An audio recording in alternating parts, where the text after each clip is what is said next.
Pilu, Gunawan meninggal dunia usai ditabrak diduga pelaku balap liar, akad nikah depan mata buyar seketika.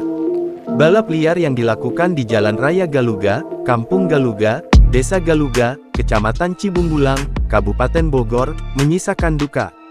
Satu orang bernama Gunawan 34 menghembuskan nafas terakhirnya.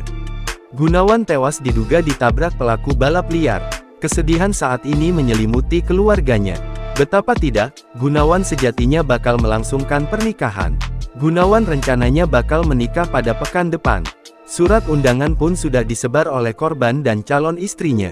Namun, akibat ulah pelaku balap liar di Cibungbulang malam itu, pernikahan Gunawan dan calon istrinya batal digelar.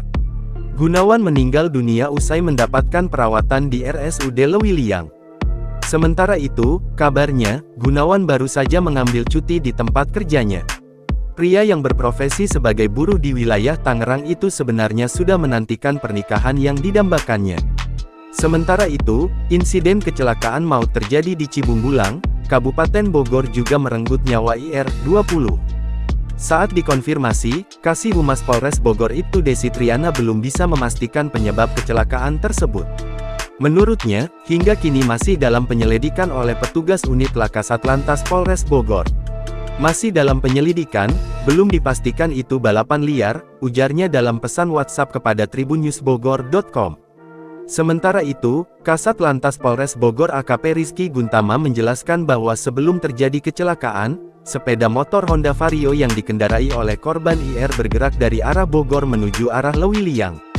Setibanya di TKP, diduga bergerak terlalu ke kanan, pada saat bersamaan datang dari arah berlawanan sepeda motor Yamaha Vixion sehingga terjadilah kecelakaan lalu lintas, kata AKP Rizky Guntama dalam keterangannya kepada wartawan, Minggu tanggal 28 Januari tahun 2024. Korban IR pengendara motor Vario mengalami luka di kepala lalu dinyatakan meninggal dunia setelah dilarikan ke RSUD Lewiliang. Berdasarkan keterangan saksi-saksi di TKP, kata Rizky, kecelakaan ini diduga akibat kelalaian pengemudi sepeda motor Vario. Download Tribun X sekarang, menghadirkan lokal menjadi Indonesia.